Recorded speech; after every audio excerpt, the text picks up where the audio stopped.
প্রশাসনকে তোয়াক্কা না করে নদী পার দখল করে সরকারি পার্কের উপর অবাধে চলছে ইমারতির ব্যবসা। অভিযোগের সিপিএম নেতার ভাইপোর বিরুদ্ধে দ্রুত সমস্যা সমাধানের চেষ্টায় পুরসভা।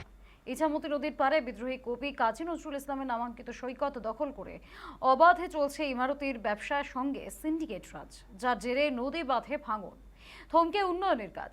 অভিযোগ পেয়েও নির্বিকার প্রশাসন। বসিরহাটের টাকি পুরসভার 16 নম্বর ওয়ার্ডের হাসনাবাদের মধ্য বাজার সংলগ্ন নজরুল সৈকতের ঘটনা। বাম আমলে টাকি পুরসভার উদ্যোগে কয়েক লক্ষ টাকা ব্যয়ে বিদ্রোহী কবি নজরুল ইসলামের মূর্তি বসিয়ে সূচনা হয়েছিল নজরুল সৈকতের। পরবর্তীতে 2017 সালে পুনরায় সৌন্দর্যায়ন এবং সংস্কারের কাজও সম্পন্ন হয়। সেই নজরুল সৈকতে টাকি, হাসনাবাদ, হিঙ্গলগঞ্জ এবং বসিরহাট সহ রাজ্যের বিভিন্ন প্রান্ত থেকে প্রচুর পর্যটকদের আনাগোনা হতো। এদিকে হাসনাবাদে ইছামতি নদী বক্ষে নৌ ভ্রমণ, অন্যদিকে এই নজরুল সৈকত হয়ে উঠেছিল বিনোদনের এক অনন্য ঠিকানা। এবার ঠিক সেইখানেই প্রশাসনকে তোয়াক্কা না করে ইমারতির ব্যবসা চালানোর অভিযোগ উঠেছে। 8, 10 ও 12 চাকার লরি করে সেখানে ইট, বালি, পাথর, খোয়া ও সিমেন্ট সহ একাধিক সামগ্রী এনে নজরুল সৈকতের উপর মজুত করা হচ্ছে। সেখান থেকে তা পণ্যবাহী নৌকোয় চলে যাচ্ছে সুন্দরবনের বিভিন্ন প্রান্তে, আর যার ফলে এদিকে বড় বড় ভারী গাড়িগুলি নদীর বাঁধের উপর দিয়ে যাতায়াত করায় বাঁধ ক্ষতিগ্রস্ত হচ্ছে। পাশাপাশি পার্কটির বিশাল অংশ ক্ষতিগ্রস্ত হয়ে নদীগর্ভে চলে যাচ্ছে বলে অভিযোগ। রাস্তা আটকে দিনের পর দিন বড় বড় লরি দাঁড়িয়ে থাকায় স্থানীয় মানুষ, দোকান, পথচারী থেকে শুরু করে ছোটখাটো গাড়ি, এমনকি অ্যাম্বুলেন্স পর্যন্ত আটকে পড়ে ওই রাস্তায়, সঙ্গে ওড়ে ধুলো বালি। এই ঘটনায় রীতিমতো স্থানীয় বাসিন্দা থেকে শুরু করে পথ চলতি সাধারণ মানুষ সবার সমস্যা তৈরি হয়েছে। একাধিকবার প্রশাসনের কাছে অভিযোগ জানানো হলেও কোনো রকম সুরাহা মেলেনি বলে অভিযোগ স্থানীয় ব্যবসায়ী ও বাসিন্দাদের। এমনকি বিষয়টি নিয়ে প্রতিবাদ করতে গেলে ক্ষোভের মুখে পড়তে হয় টাকি পুরসভার 12 নম্বর ওয়ার্ডের কাউন্সিলর মনোরঞ্জন পাত্রকে। এমনই অভিযোগ। তিনি বলেন, সিপিএম এর প্রাক্তন কাউন্সিলর সুব্রত মুখোপাধ্যায়ের ভাইপো গোপাল মুখোপাধ্যায় এই সিন্ডিকেট চালান। একাধিকবার নিষেধ করা হলেও কোনো লাভ হয়নি বলে জানিয়েছেন তিনি। বিষয়টি নিয়ে টাকি পুরসভার উপপুরপ্রধান ফারুক গাজী বলেন, পুরসভার কাছে একটি মাস পিটিশন জমা পড়েছে। টাকি পুরসভার বোর্ড অফ কাউন্সিলররা বৈঠক করে হাসনাবাদ থানা লিখিতভাবে বসিরহাটের এসপিকে মেইলের মাধ্যমে অভিযোগ জানিয়েছেন। দ্রুত সমস্যা সমাধানের চেষ্টা চলছে।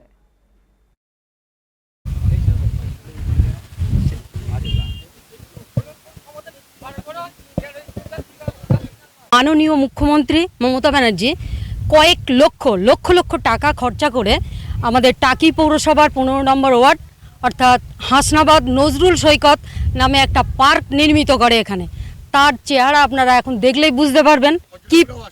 হ্যাঁ, কিন্তু এখানে মানুষ, সাধারণ মানুষ বা পথ চলতি মানুষ নিশ্চয়ই এইগুলোকে এতটা ক্ষয়ক্ষতি করে না। এই সমস্ত 16 চাকা 18 চাকার লরিগুলো দীর্ঘ টাইম এখানে দাঁড়িয়ে থাকে, বলতে গেলে মারমুখী হয় এবং তাদের দুর্ব্যবহার।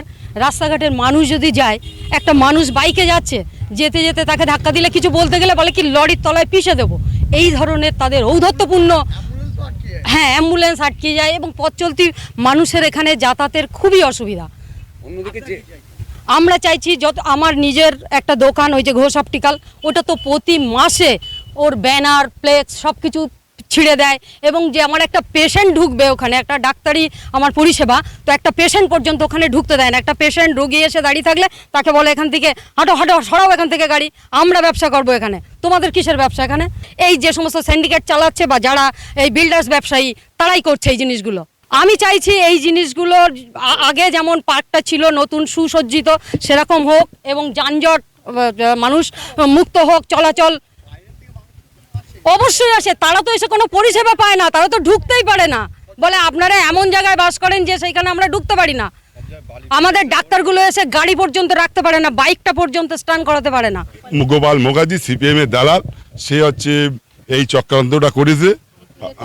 আর ওর হচ্ছে কিনা এই যে বালি ফেলা যা কিছু সব তোলে গোপাল মুখার্জি। আর এখান থেকে যা কিছু ওই দোকান যা কিছু হয় সব কিছুই ও হচ্ছে কিনে তোলে। এই যে হচ্ছে কিনে দোকানটা করছে আমাদের গণেশ, ওর জন্য ওকে 50,000 টাকা চেয়েছে, ও 50,000 টাকা দিতে পারেনি বলে আজকে এই বদনাম ছড়িয়েছে, যাতে আমাকে বদনাম দিলে ও আর করতে পারবে না। গোপাল ব্যানার্জি আমাদের বাসস্ট্যান্ডে ওষুধের দোকান, বাসস্ট্যান্ড বাজার কমিটির সেক্রেটারি, সুব্রত মুখার্জির ভাইপো, সিপিএম এর দালাল। এই যে ভাইভিশন হয়, ভাইভিশন হয়ে আমাদের এখান থেকে সব ভেঙে যাচ্ছে।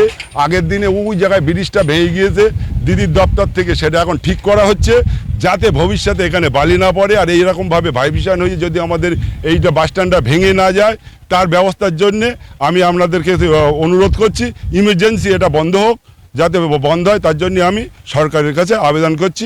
কারণ ইতিমধ্যে আমাদের কাছে একটা কমপ্লেন আসে 9/2/2025 তারিখ। আসার পরে আমরা আমাদের পৌরসভাতে আমরা একটা বোর্ড মিটিং করি। বোর্ড মিটিং হয় আমাদের 18/3/2025 তারিখে। সেখানে আমাদের সিদ্ধান্ত হয় যে ওখানে ওভারলোডিং গাড়িগুলো খালি করা হয়।